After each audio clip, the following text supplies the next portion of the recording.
So tonight I'm going to be talking about Welcome to Kitty City,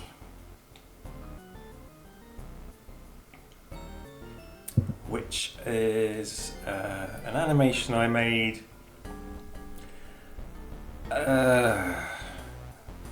some years ago. I can't remember. Let's see if I can find out when I made it.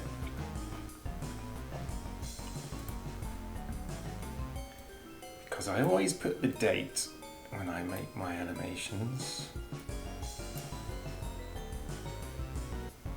2011, it's 5 years ago.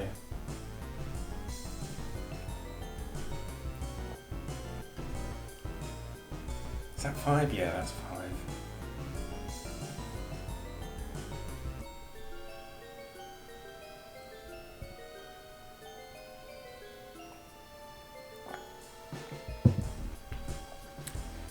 So yeah, at this point I would ideally be talking about why I made this animation, but there is no reason why.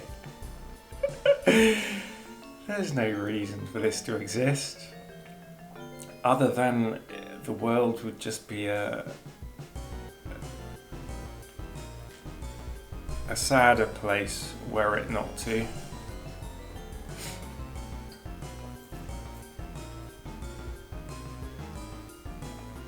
So let me just check the chat.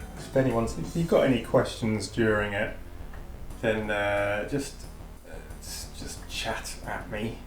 You can use my name at Syriac_H, I guess, and that will highlight it in the chat so I can see it easily.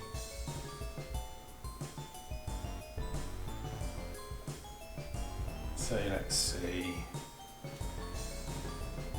Hi, Mr. Syriac, huge fan of yours. Question: are there any blogs, artists, websites you follow regularly for inspiration, or just places you like to check out once in a while?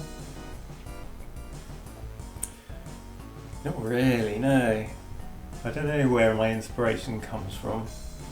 I mean, I see things just like everyone else sees stuff on the internet.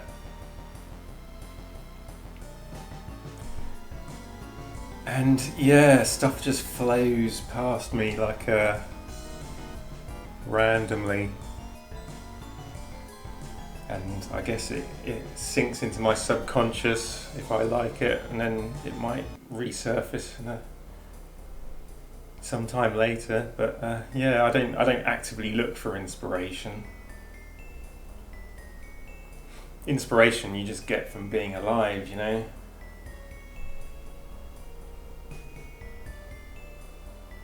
It's whatever you see in the world around you that makes a difference to your life. It either makes your life better or makes it worse, or just makes it interesting.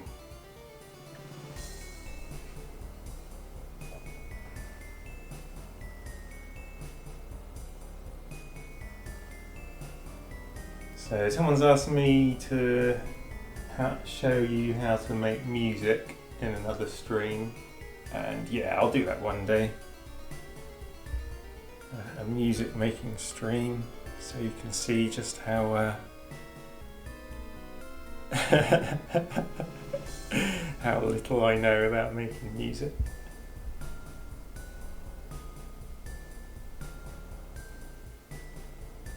Syriac, how much time do you spend daydreaming? Daydreaming? Probably all day. I don't know. I mean, just general existence is like a dream sometimes, you know. There was a point in my life when I was a kid when I woke up one morning and I had to go to school. And I remember thinking, man, I wonder if this is just one of those dreams where you just dream that you've woken up and gone to school, and then suddenly you wake up and you're still in bed. You ever get those dreams? And I started thinking to myself, maybe this is one of those dreams. And for days afterwards, I kept waiting to wake up. And even now, I'm still waiting to wake up from that dream. Life just seems so strange that, I don't know, it doesn't feel real to me sometimes. You ever get that feeling? Like you're living in some kind of story? Anyway, got a little bit off topic there.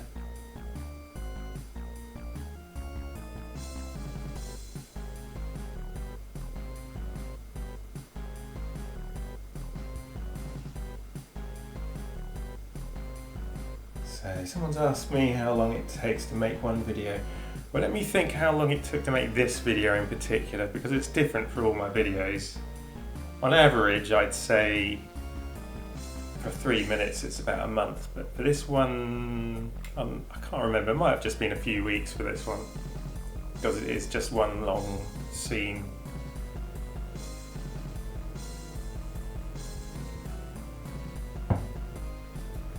It was this particular video, it just grew like a fungus. It just started with some funny little experiments and just took on a life of its own eventually.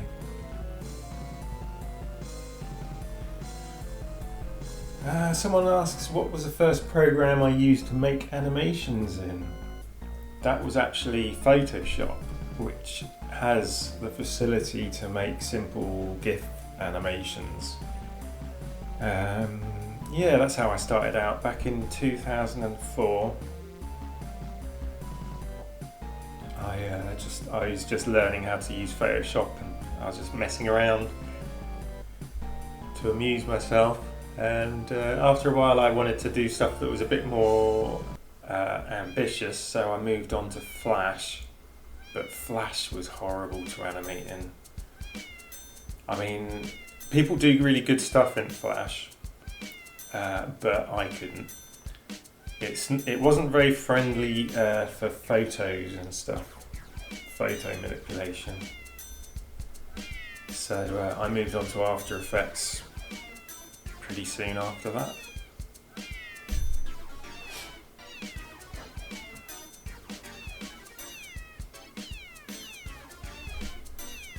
And someone asks, hi, hello Surak, how are you today? And I am very well, thank you. And I hope you're all well as well. I hope everyone has been enjoying their Sunday, having a day of rest.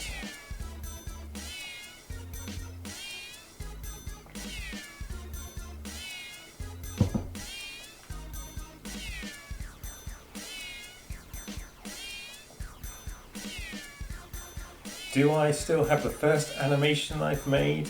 Yes, probably somewhere. Well, I mean the first animation I made was from drawing in the corner of a book and flicking the pages when I was a kid. I won't have that anymore.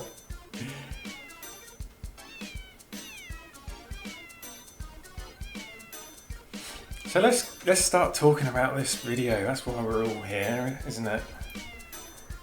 I see a lot of cats in the chat.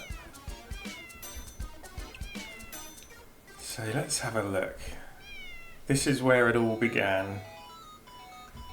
This video here. Cat meowing, it's called.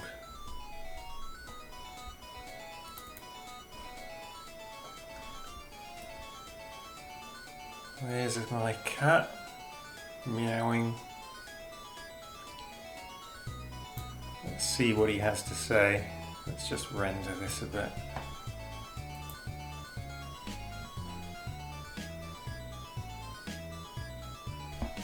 Oh, actually.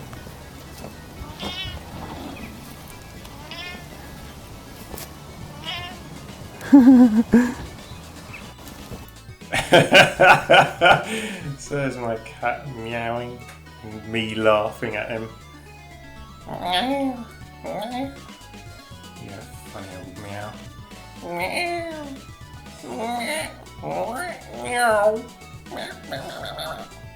Meh, meh, meh, meh, meh.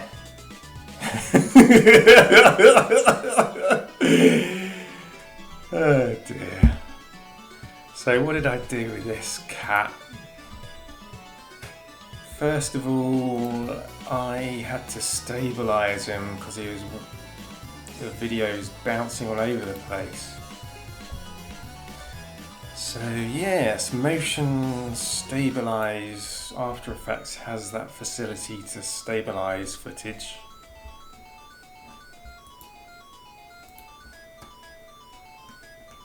And here you can see all the keyframes that it creates.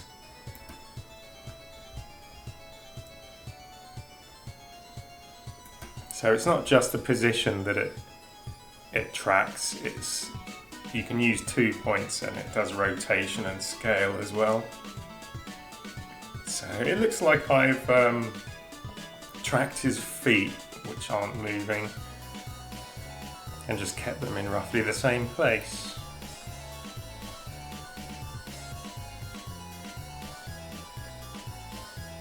And at this point I have no plan of what I'm going to do with this.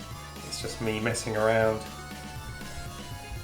with some footage to see what happens. So this is what happens next.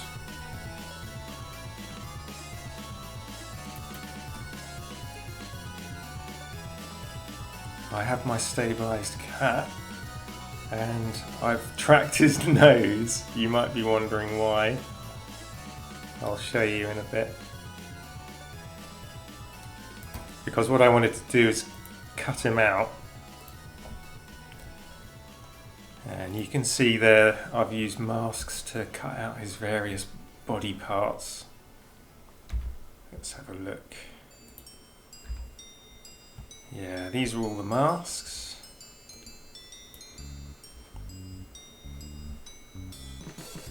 And I've animated them to follow his movement while he's sitting there, which is a very boring job to do.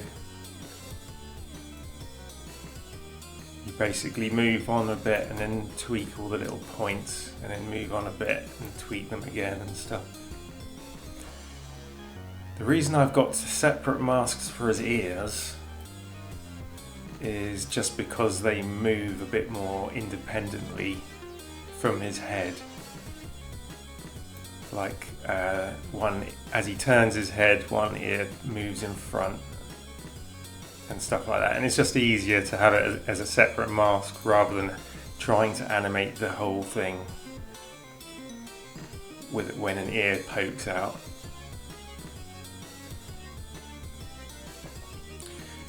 So yeah, cats are a little bit furry and fuzzy, so all I had to do here was add a bit of feathering to these masks to make the outline a little bit fuzzy, but I had the problem of his whiskers.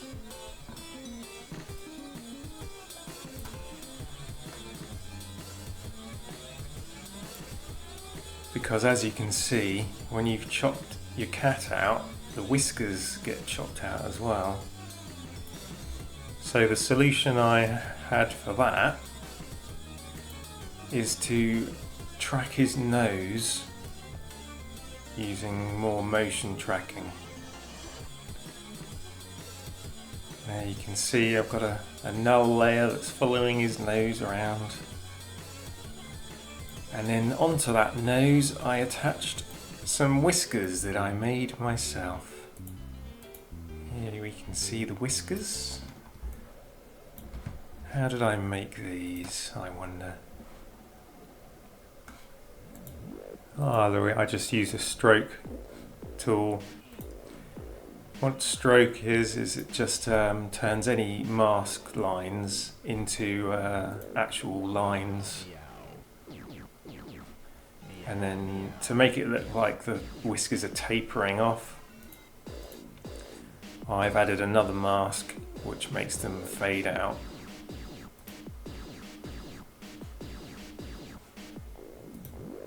So that was my solution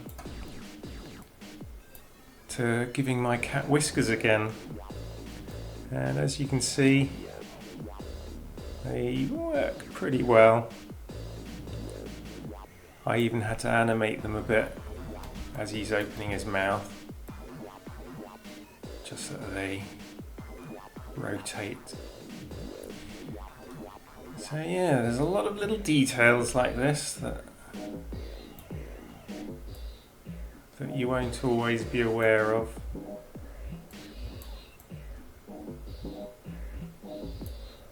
And yeah, God knows if you can even see it on the screen in the final video.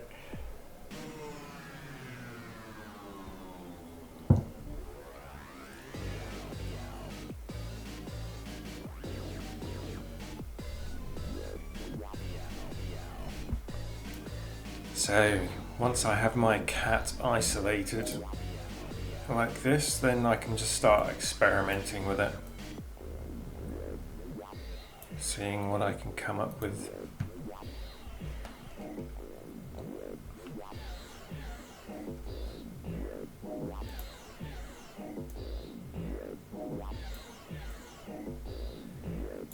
So let's have a look at the composition itself.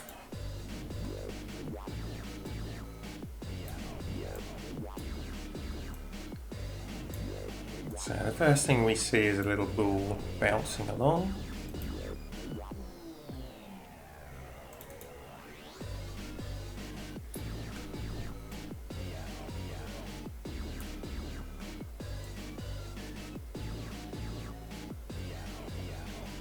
Which is distorted with the good old mesh warp.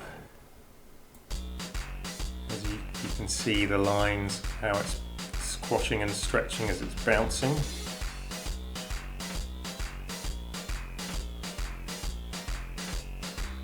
And this ball itself would appear to be made from various bits of cat.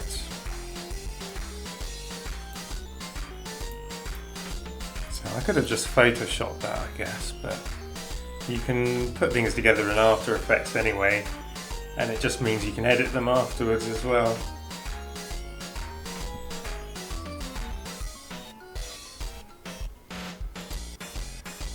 So the bouncing ball bounces along a road, and another little ball comes to follow it.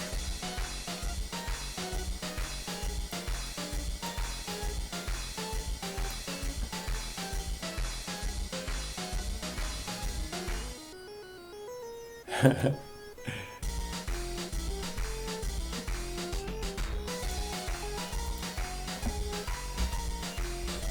then out pops the head. Boing. That's great. Just emerges.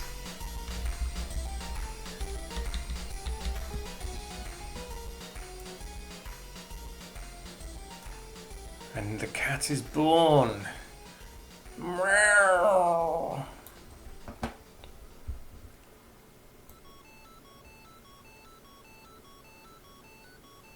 Born from a single celled organism.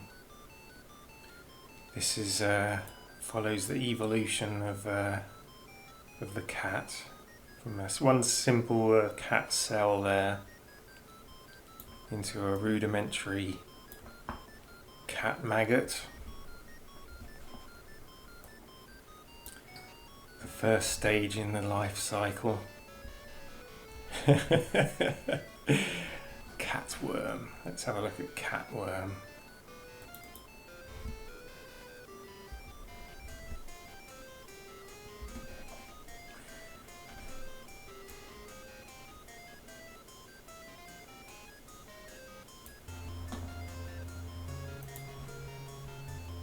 Boing, boing. Meow, meow, meow. Bouncing and meowing. So there's a lot going on here. A lot of keyframes. I have a feeling that this took a lot of trial and error to actually get right.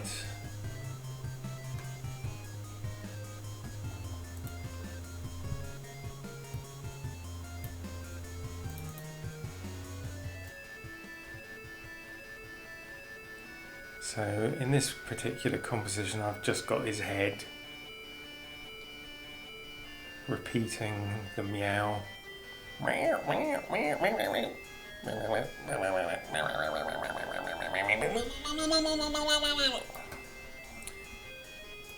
And then, oops, catworm, here we are. So I've got the head bouncing along.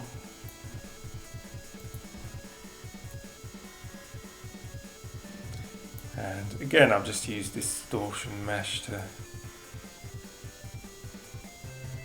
give him a little bit of elasticity.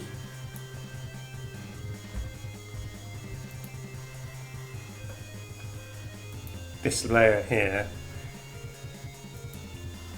is what the head is actually joined onto. That's controlling the movement of the head for some reason.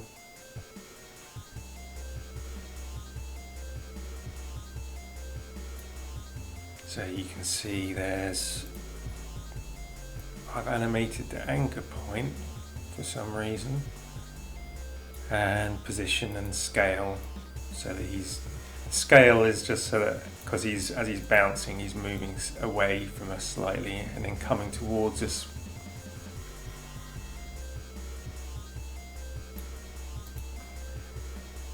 And then it's just a case of adding loads of bits behind him.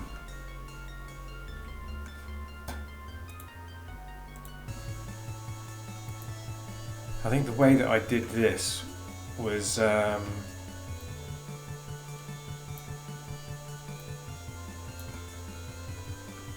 just duplicate this layer. So just get one of these layers bouncing along. Go away, head.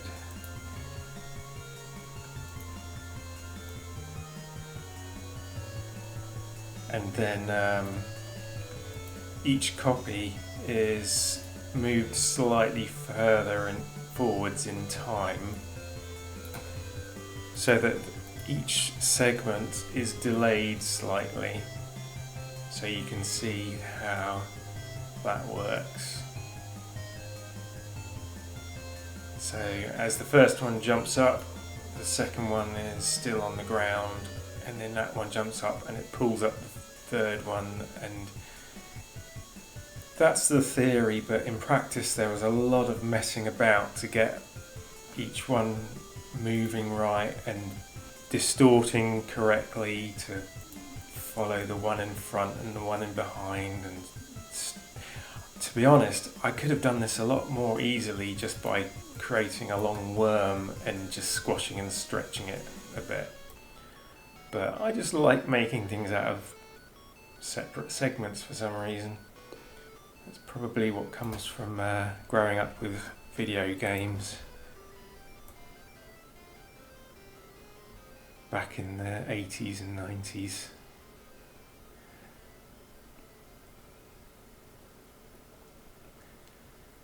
So yeah, I think at this point I still hadn't figured out what I was going to do for this whole video. I was just making funny little creatures. But after I had a few of them, I probably figured I had to make them do something, so I created a little land for them to live in. And I thought, oh, they can go through a little town on their journey.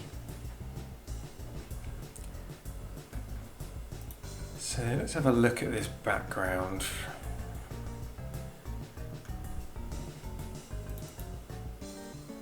We have bouncing buildings,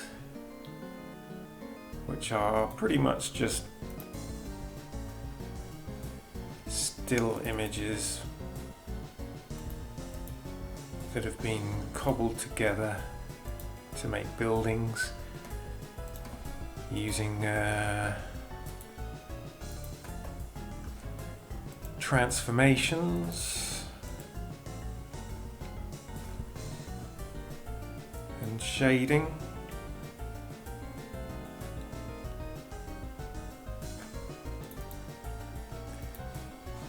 And then I've used a slant tool, it looks like, to actually make them move it, bounce around like that. There is loads of different tools for distorting stuff. I mean, look, it's got a whole panel here, all these different tools for distortion. And yeah, they all have their uses. And you can use several different ones for this to make the same effect. So I could have done this with some other tool quite easily. I'm not even sure why I use this one. I don't usually use this one, but there you go. Slant. This is what slant does.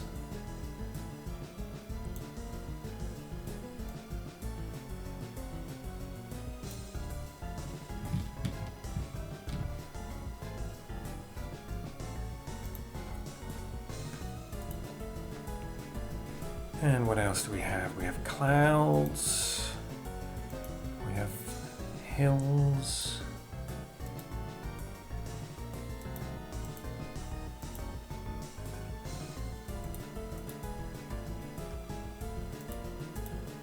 we have an adjustment layer here which is blurring the background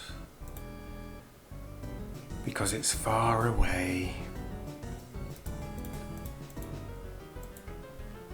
Street lamps. We have a layer here which is controlling the movement of the background. Because it's got that parallax scrolling, I've got a few different guide layers for each layer of movement.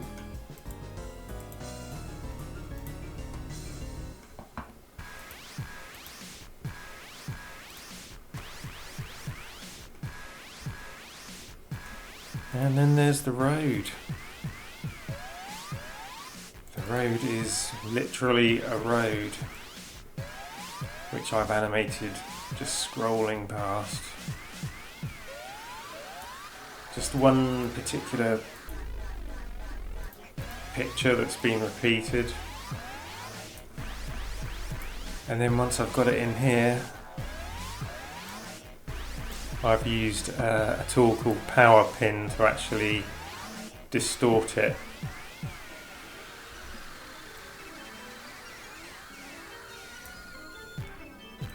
So without that, it's just a flat scrolling road. And Power Pin is just a tool to move the corners so you can give it some perspective however you want.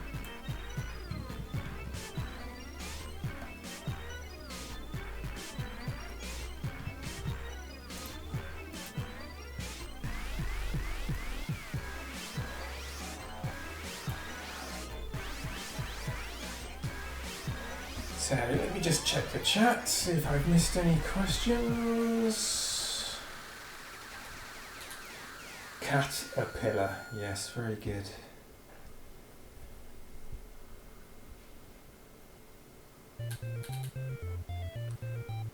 Did you create all the background assets from scratch? All the assets I use are photos from stock photo websites, or photos that I've taken myself. And yeah, I'm always very careful to make sure that I own the rights to use everything, because if anyone wanted to put this on TV for some reason and pay me some money for it, then I would have to be able to say I have all the rights so that they can do that.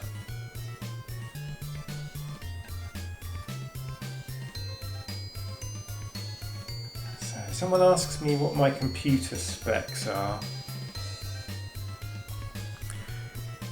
I don't know. I've got about 12 gigs of RAM, I think. I only use 9 for After Effects. And yeah, this computer's like 5 years old and it's a bit out of date.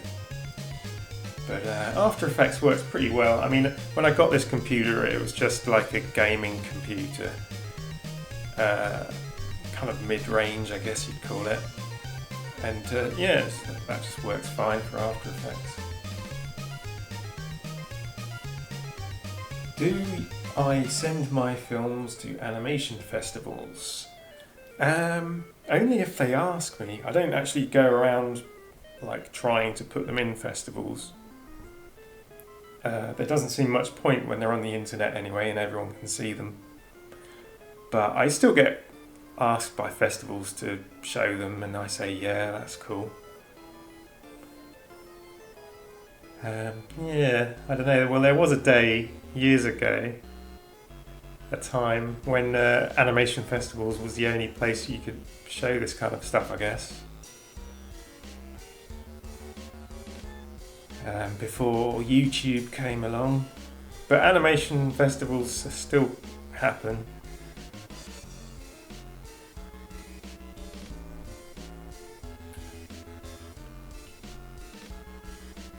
So I'm just checking the chat again. How do I time it with the music? Somebody asks. I think with this particular video, let me see what the timing of that catworm is between bounces. It's exactly 20 frames. So I've obviously made the music track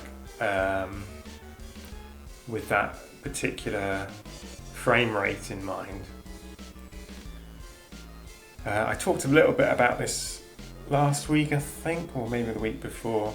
There's a particular beats per minute that corresponds to 10 frames of animation at 25 frames per second. So that's the tempo that I always use in all my songs, just to make my life a little bit easier, because in After Effects you can hold shift and page down and page up, and it just shifts 10 frames at a time.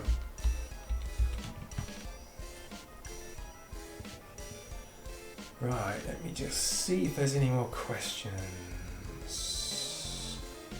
Yeah, I think it's 150 BPM, the tempo I use. There's a tool that I found on the internet where you can convert between beats per minute, frames, and whatever else. And frame rate, that's it, yeah. How long does something like this render? Let me see what the render queue says. 43 minutes, 36 minutes. That's not too bad actually. I've had some videos that take a lot longer than that. But then this one's fairly simple, I guess, in comparison to some of my others.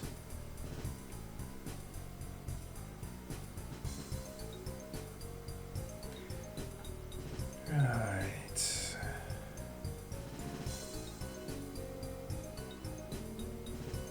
Have I considered doing glitch art stroke data bending? I do like that stuff. It's pretty cool. I think a lot of other people do it a lot better than me, so I just let them get on with it. I only ever really use effects that are relevant to what I want to show, rather than just thinking, oh, this is a cool effect, I'll put this in. There'd have to be like a reason for me to actually use that effect.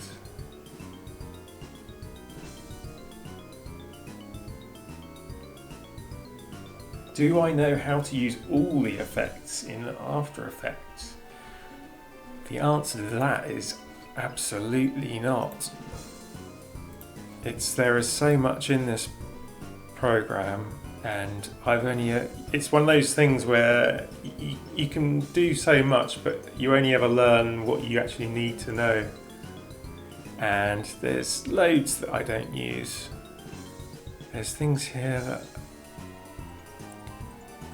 I don't even understand.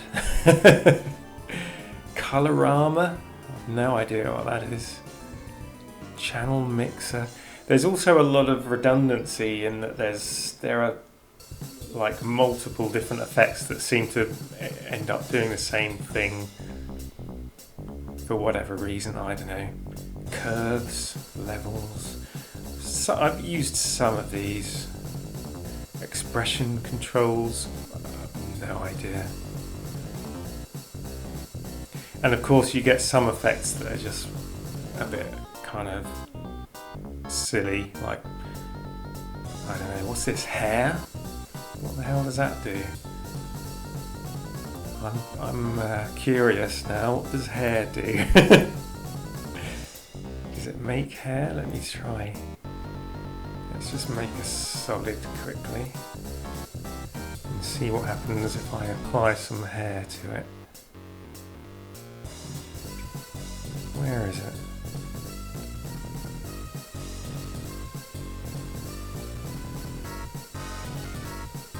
Generate. I'm sure that there was a hair thing I saw. I'm not imagining it. There was an effect that said hair.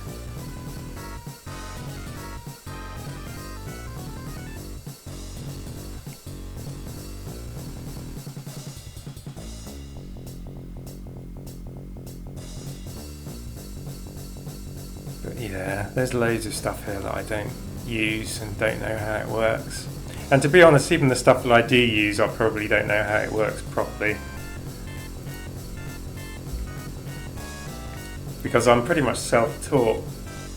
I mean, I used a few tutorials to begin with just to get the hang of actually using the software, like putting keyframes and stuff. But after that, it's just a case of trying things out and adjusting sliders and pressing buttons and just seeing what difference it makes. And occasionally I'll look at another tutorial for some effect that I've been using for years and then discover that I've been using it wrong. So yeah, it's all just trial and error.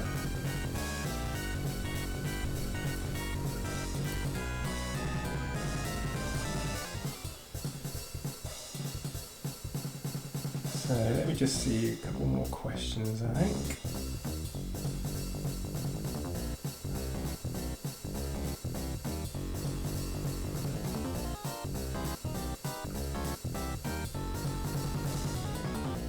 When working for a client, like your music videos, do you have to provide them storyboards and other pre-production stuff? It varies from job to job. I think one day I should do a stream about one of those videos, just so that you can see the whole process. I mean, a lot of the time, if it's a complicated thing, then I have to do a storyboard anyway, just for my own benefit. But for some people will ask to see like some concept art, just so they know vaguely what they're going to get. But a lot of the time,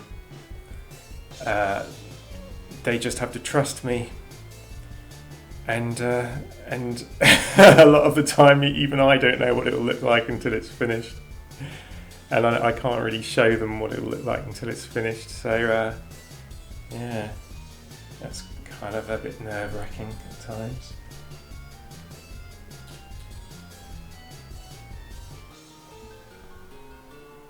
So anyway, let's get back to this video I'm meant to be talking about. Let's fast forward.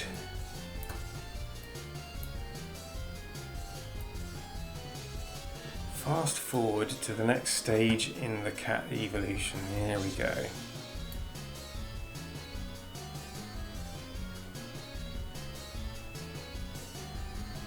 Where is he, this beast?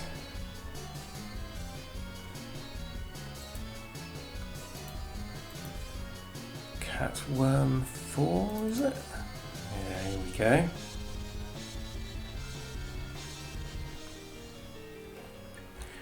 Wow, he's made of a lot of layers. Let's render this chap.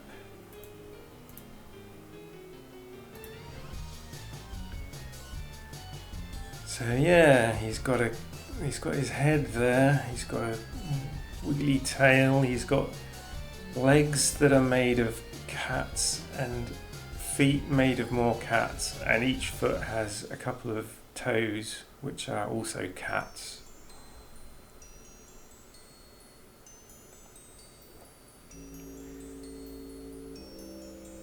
So yeah, it's a bit fractal, this guy.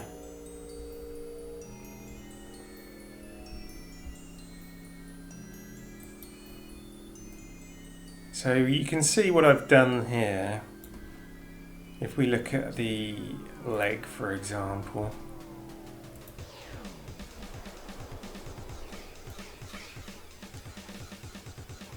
what I've done is I've used the movement of the head as his head is turning as a kind of an elbow joint.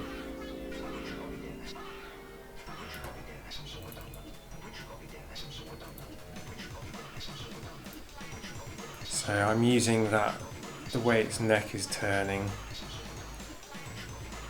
to create a joint so that his leg can kind of twist.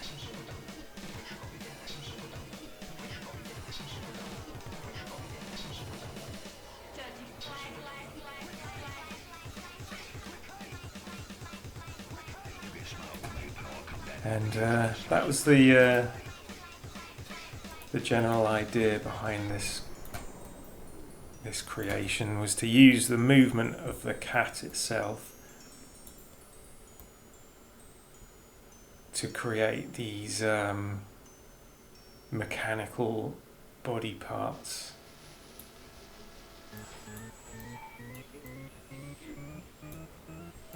And then join them together. How did I join them together? Let's have a look. I think it's just a case of masking things and feathering the edges to blend them in. Let's have a look. There's the shoulder. There's the leg. Yeah, and it's just literally got a mask feathering the edge out so that it blends in.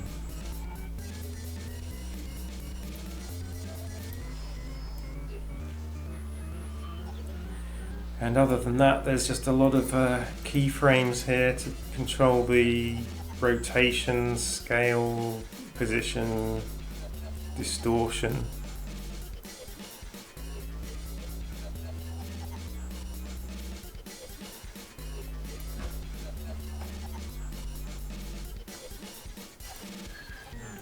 But of course, once you've got one leg done, then the other legs are all the same. So that's makes life a little bit easier. Just copy and paste.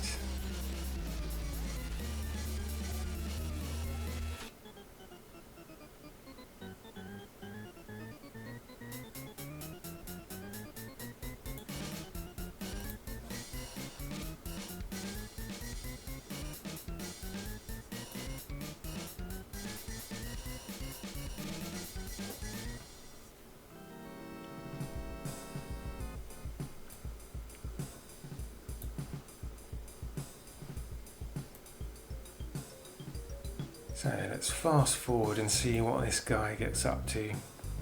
Oh, he has to stop. There's a train passing. A train made out of cats with another little cat inside looking out the window.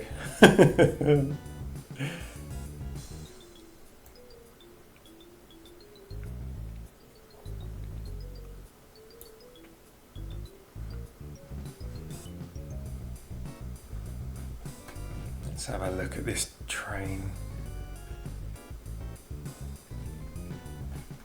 If I can find it. Look at all these layers, man. 239 of them.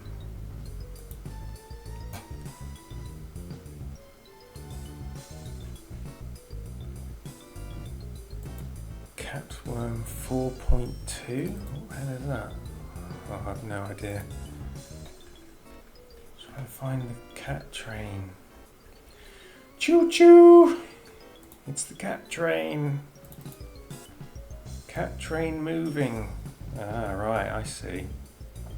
I literally just animated one bit and then repeated it.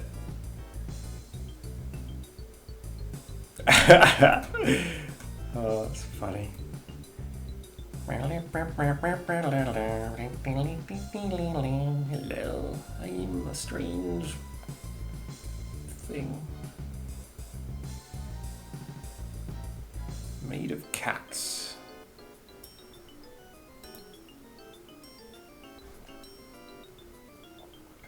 Looks like I've just pre-rendered this particular thing just to make my life easier because I'm using so many of them.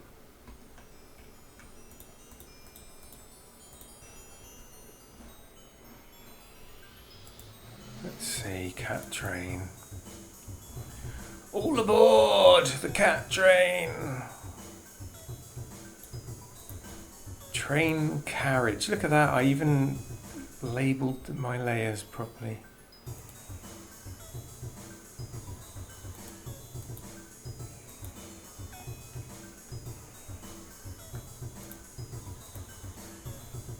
Right, I see. Distorted, and then a hole cut in the side for the window.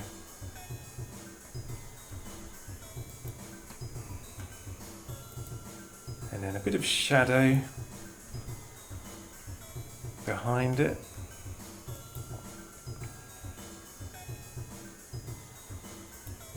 And another cat inside. This is a different cat belonging to a friend of mine who wanted to join in.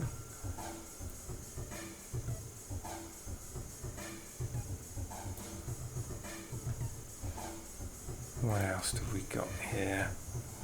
Train legs, more cats, and a shadow. Shadows, as I've said in previous videos, they're just black solids with masks. And I move the masks around to correspond with the movement of the feet. And just feather the edges so that it looks kind of shadowy.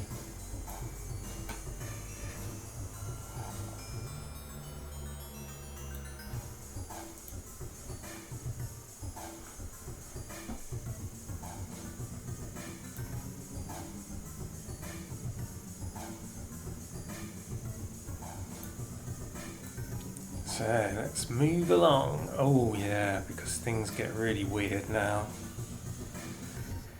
When this guy appears, what the hell is this guy? This is a monster.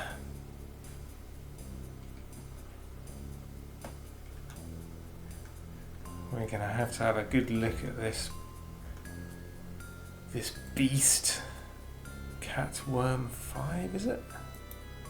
Wow, I even had to pre-render him because he was made of so many cats.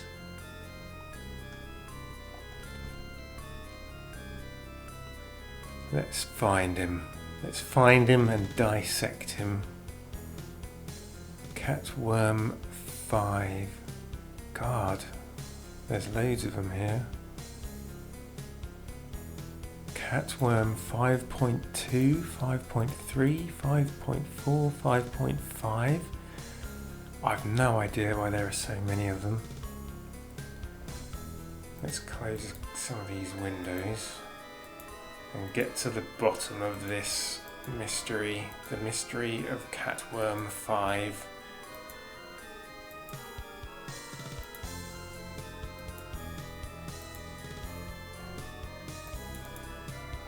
Catworm 5.5. What? Oh, look at that. It's just a leg. And what's 5.4? It's another leg. And what's Catworm 5.3? Another leg. What is going on? I am confused. Oh, wait a second. There's Catworm 5. 5.0. I don't know why all those other ones... I'm assuming it's because I've had to have things moving in front of and behind his legs and stuff as he's stepping over things, so I had to make them all in separate compositions. But this is the whole thing itself. Let's have a good old look at this guy.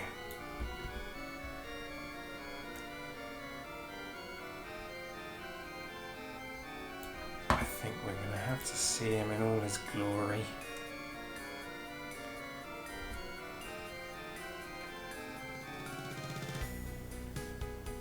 So he's got cat's eyes. He's got cat's heads for eyes. He's got cat's heads for, I don't know, these things. I guess you'd call them legs. They're kind of half legs, half tentacles.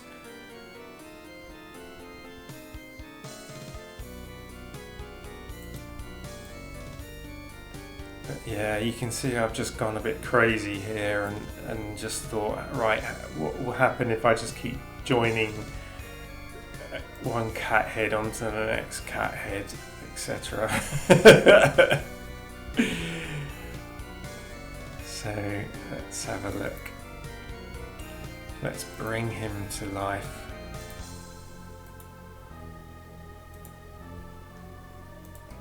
All his many layers. There's his wiggly tail.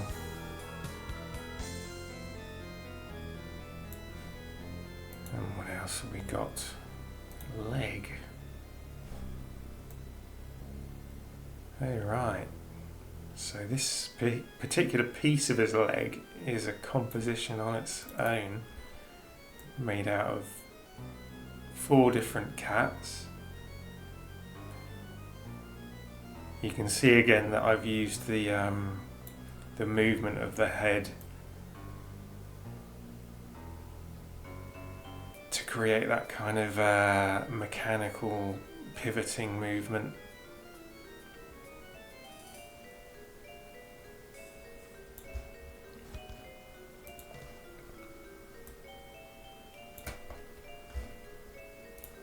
And then that's just repeated a few times.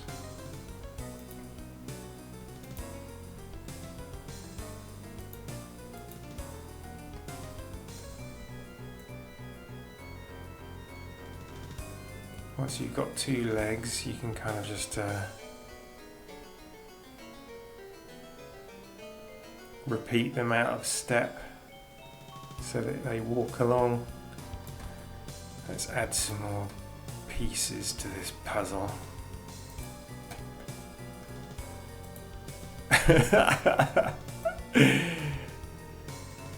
So many cats. How many cats is this thing actually made out of, I wonder?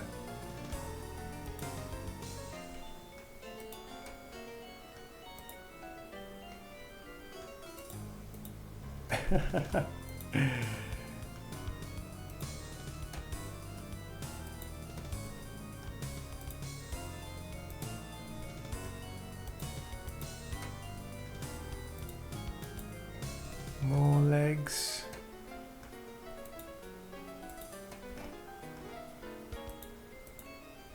So there he is in all his glory.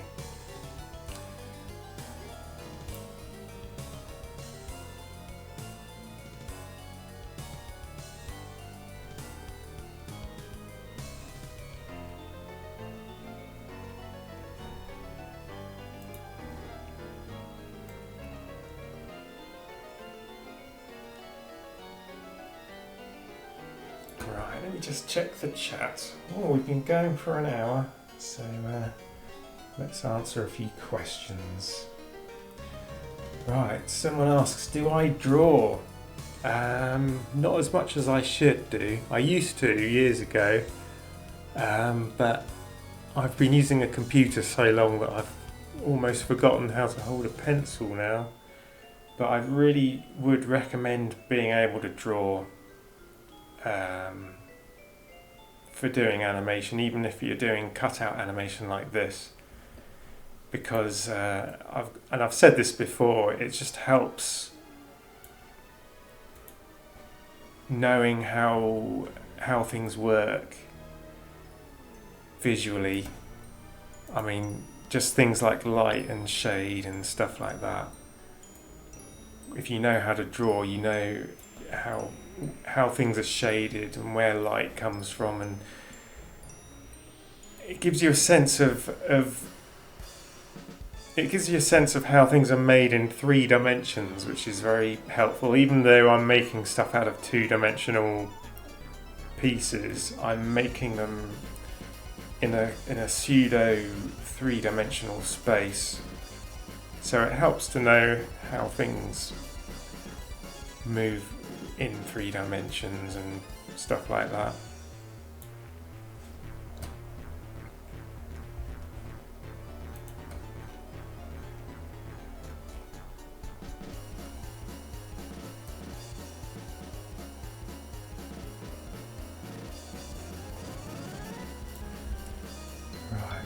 Let me just see the chat.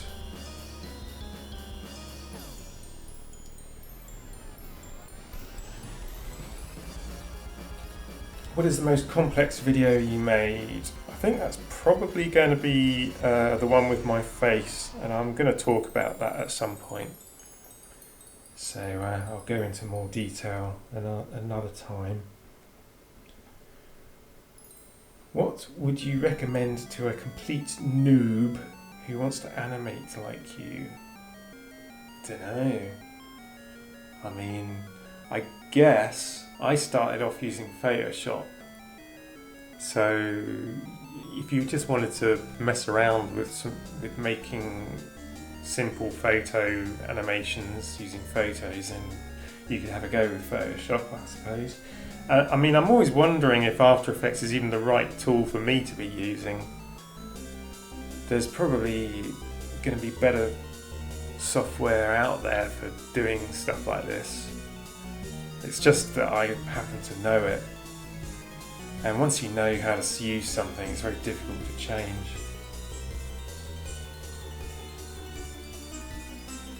Do I have a folder of unfinished projects? I don't think I do. I think, I don't know. I mean, I wouldn't start a project and then not finish it, because these projects are so much work that you don't start one unless you know that you're going to be capable of finishing it.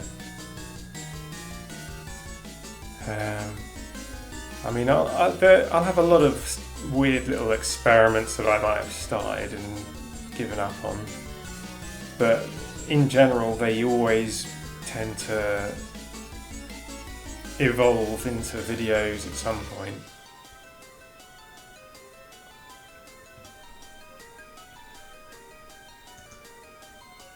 Someone asks me, where does my skeleton logo come from? Who knows? It is a mystery. Maybe I will say one day. That comes from a time when I used to draw cartoons many years ago.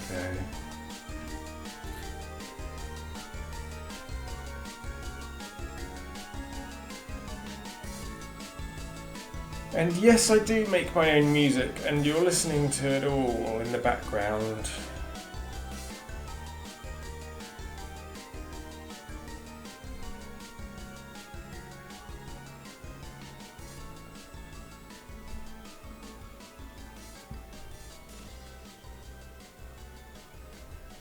Which operating system do I have?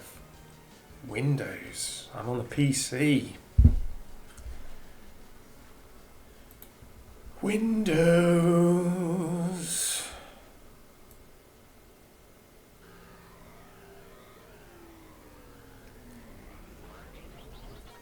I think I started off with Windows NT back in the day. Bloody hell.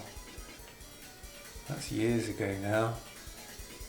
Then there was Windows 98, and then whatever else came after that.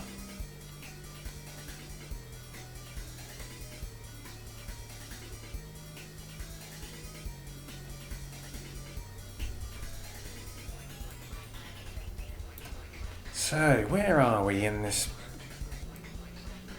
video? We're looking at the enormous cat beast strides over cars. That car. Let's have a look at a car, why don't we?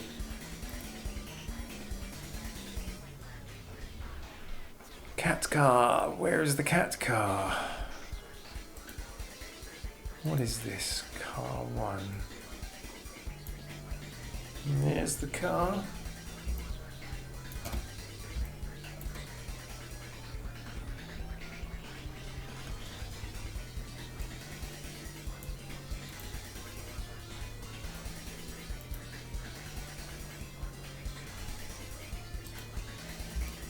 That is one distorted cat.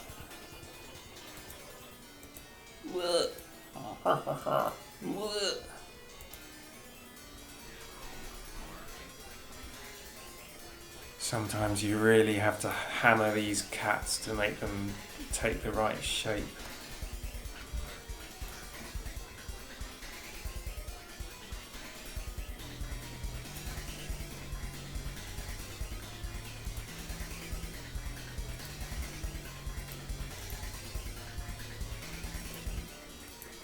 All the different bits of cat stuck together, much like a real car is pieced together.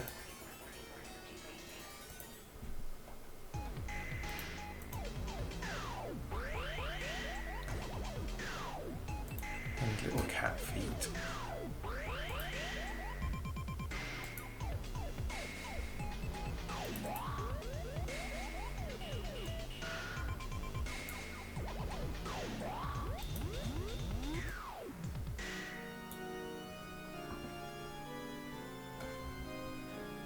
So onwards we go through the kitty city, the city of the kitties.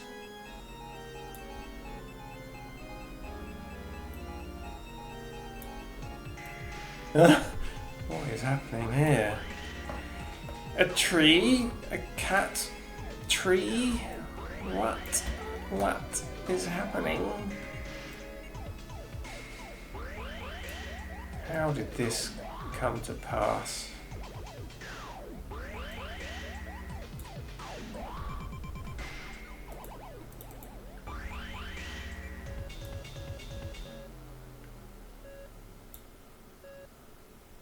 Let's have a look at this tree growing.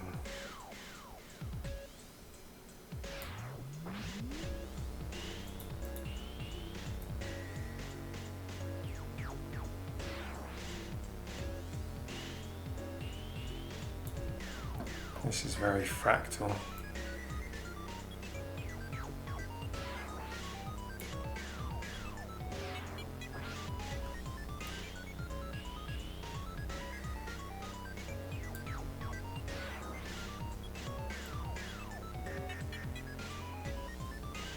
Sorry if I'm quiet. I'm just absorbed in the in the formation of these weird cat branches.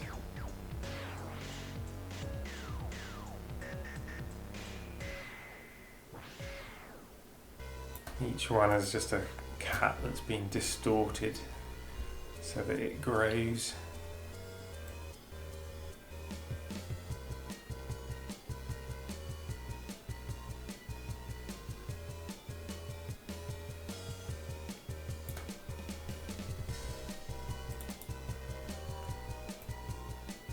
Here we go. Tree branch. Right.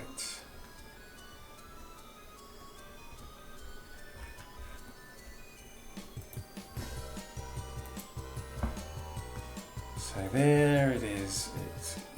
It fades into view and distorts at the same time. So that's a trick I use in a lot of my animations, to make something grow out of something else.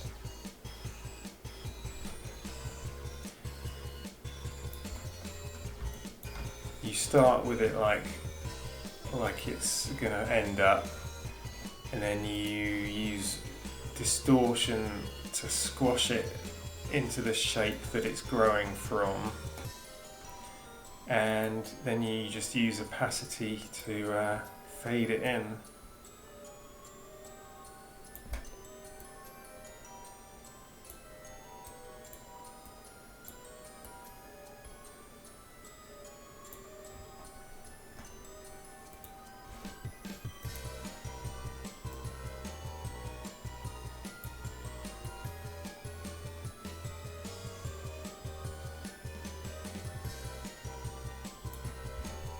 And it seems to work quite well.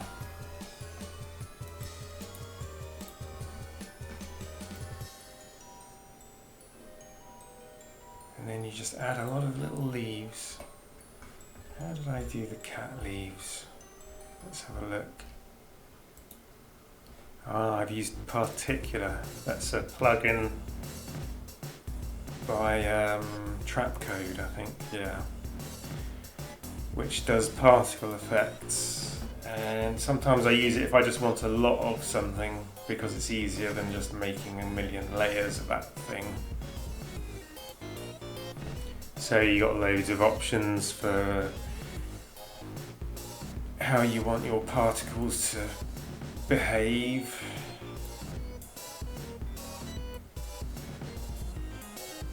In this case they just stand still, but you can have them shooting out and whatever else.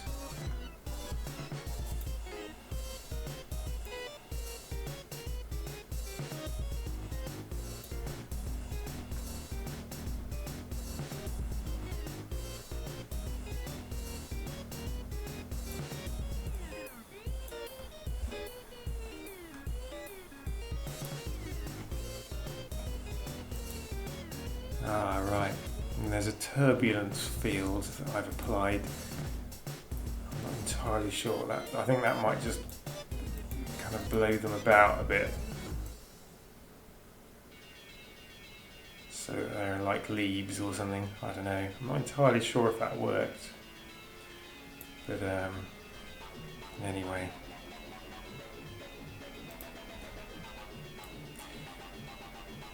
An avenue of cat trees. I'm just waiting for my computer to crash, by the way.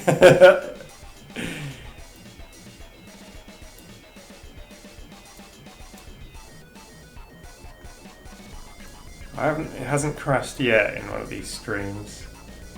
I'm quite impressed.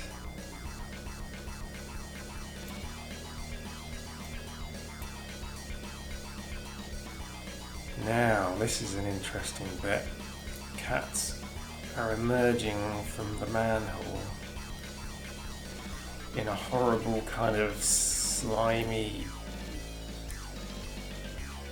God, my computer doesn't like this bit. I might have to whack the resolution down a little bit, if that helps. Not sure that it does. Let's try that.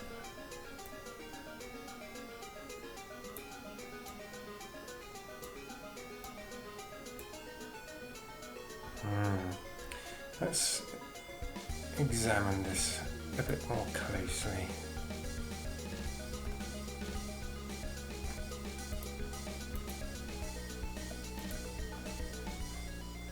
What's all this made of? I can see cat worm 2. Cat blob. Oh, maybe it's a blob. Oh, right. It's in its own composition. That's handy.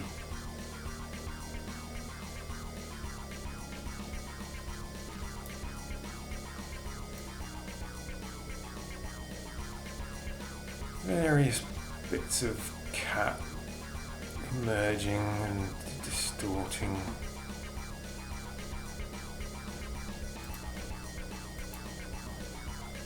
So if we just look at one,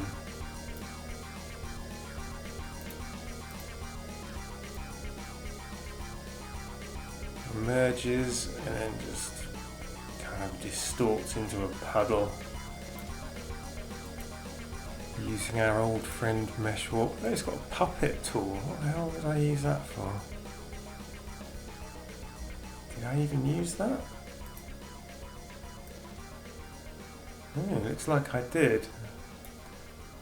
I've used a puppet tool to squash it or something. And then the Mesh Warp, what is that doing?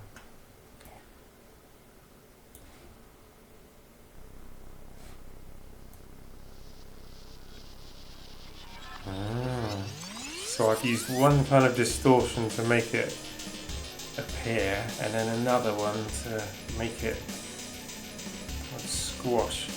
For whatever reason, I've no idea. It's been 5 years since I made this. Everything I do has a reason, but I don't always know what it is. Sometimes I'm just trying things out until it works. Like, I want it to look a certain way and it just won't do it, and I just keep working and hammering it until it eventually behaves itself. And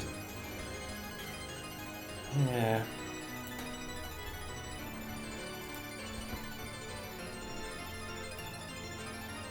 I think I just wanted cats kind of oozing out into a horrible sludge.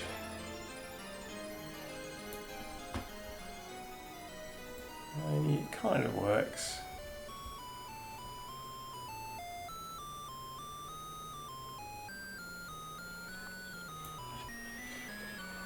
And that must be the final form of the evolution of this particular life form. A sludge coming out of a drain. Perhaps that's where perhaps that fertilises the trees that grow the cat fruits, that produce the cat maggots, that produce the big walking cats. It's all related, you see. This is I always like to say my videos are like nature documentaries for unnatural worlds. And this is just one of those worlds, a world made out of cats. All the various different life forms that it produces, all evolving from their shared DNA.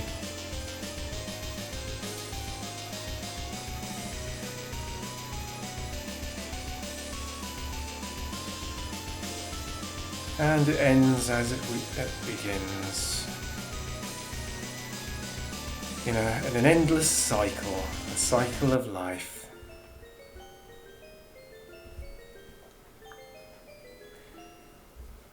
Wow, I've pretty much gone over everything with that video. It was only a short video, but yeah, I've been talking for a fair old while, so I may as well finish off with any questions people still have, any bits that I should have talked about that I didn't.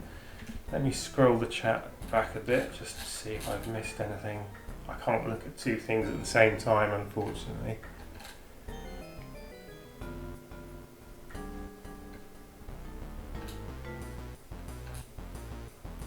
So let's see.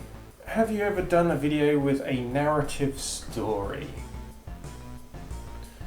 Well, I guess some of my videos do have a story. They do have like a progression of events. They just don't have like characters and actual speaking and stuff. And I mean, even something as simple as this video is is kind of a story, I suppose. It's got a beginning, a middle and an end. But yeah, eventually I'd like to do something with a bit more of a plot. A bit more of a plot than just cats mutate into a bit weird shapes. So yeah, maybe one day. It would take a lot more work. I think that's the only reason I haven't done it so far. Even something as simple as this takes a lot of work. So having characters and whatever else is involved, that's like a whole nother ball game. But yeah, maybe one day. It's on my list of things to eventually do, along with everything else in my life. Alright, any more questions?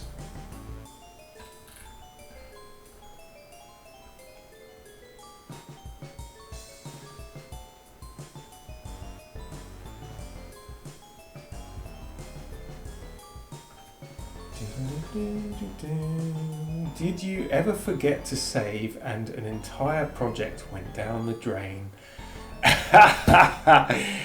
Well, when I first started using After Effects back in 2006, I had a very shoddy computer back then, and After Effects would just crash regularly. It was just a thing that it did. It was almost like a feature, and this was After Effects 7, I think, back in the days before it turned into CS, whatever. And yeah, so after it crashes a few times, you just learn to save like a subconscious reflex to just hit Control and S just after doing anything, basically. If you've spent 5 minutes doing something, just Control S, save. And you still occasionally you forget, and then it crashes, and then you've lost like an hour's work, and it's a pain in the arse. But then you just have to do it again. Occasionally you might get something where it crashes and the project itself, the file, corrupts. Now that would be a proper nightmare. And I've never had that happen, but even the thought of it happening is enough to make me save like different versions of projects and make backups as well. But yeah, just keep hitting Control S, keep saving. It doesn't crash so much these days unless I'm really pushing it. It used to just crash all the time. It used to be that it would crash halfway through rendering, and I just figure, well, yeah, it's going to do that. That's just normal. But these days it only crashes if I'm using loads of effects and 3D layers and stuff. And I've learned over the years what kind of things are going to make it crash, and then I just avoid doing those things. Or just pre-render a lot of stuff to save myself the trouble. Right, another look at the chat. See if there are any more questions. What camera are you using to record the screen? A camera? There's like some software that I'm using that's built into the computer to record what's going on and stream it and stuff. Right, Syriac, what's your favourite animation? I'm not an actual big fan of animation, I have to say. I mean, I like it and I use it to make my stuff. But as far as I'm concerned, animation is just a tool to tell a story, just like any other form of storytelling, like a book or a film or a TV show. or a picture or a comic, you know. If it's good, then I'll like it, and if it's not good, then I won't. So yeah, I don't like things because they're animated, but yeah, I like don't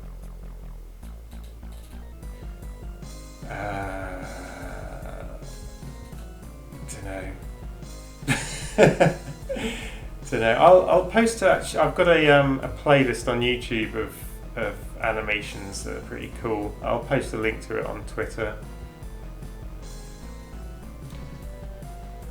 Right, let's have another quick look at the chat.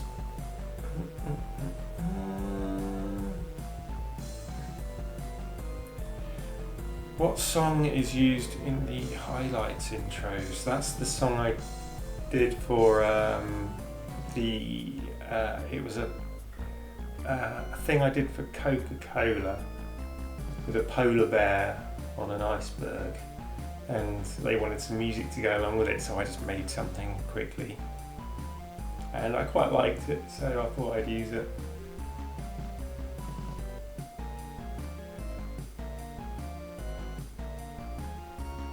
Do I make videos because I like making them, or is it just because of the satisfaction of finishing a project? It's definitely the satisfaction of finishing a project. Making them is a kind of pretty boring, I have to say. You just have to keep thinking about how amazing it will look when it's finished.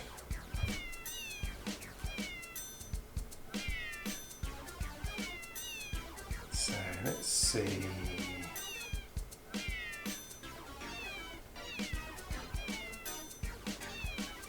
Is there a particular 3D program you want to learn, or you're using? Not really, no. I'm not all that interested in 3D programs, to be honest. I mean, I started using, I use 2D just because it's quicker. I mean, I use photos because it's quicker than drawing. Basically, everything I do has evolved out of this need to say what I want to say as quickly as possible, because otherwise I get bored.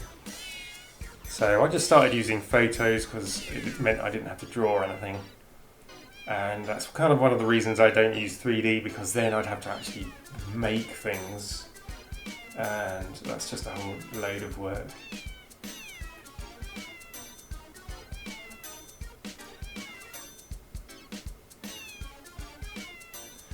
So, and someone asks me, let's see, how do I get jobs for animation? Do they come to you, or do you search for them? They pretty much just come to me. People just email me with projects, and if they're interesting and I have the time, then I'll do them.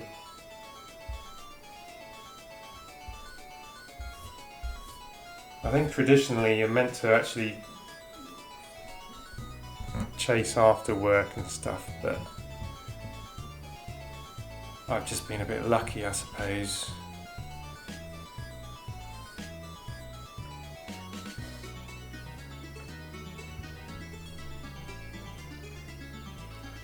So yeah, we've hit the magical 1.5 hour mark. So I think maybe that's about it.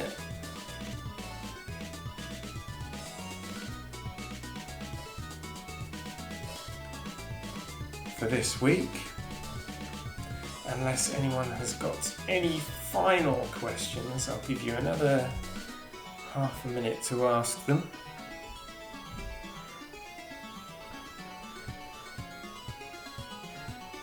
How do you make money to support yourself? Well, I'm a freelance animator, so the things that I do in my videos, I do for other people in their videos, and they pay me. And there you go. That's how I survive.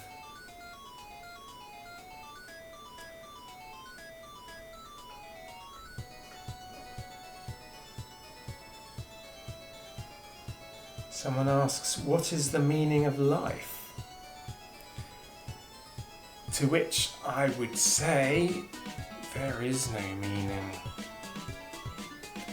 It's all just stuff that happens, I'm afraid, and you just have to get on with it. Nothing happens for a reason, it just happens because it can. The universe only exists because if it didn't, then it wouldn't.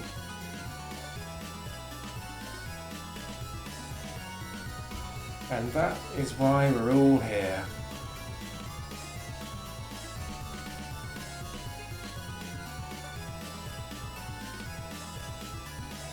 So I think that's a good note to finish on.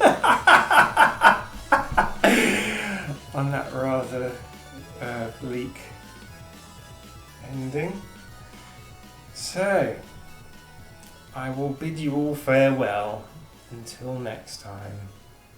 And I hope you enjoyed this little look into my brain, which is full of cats.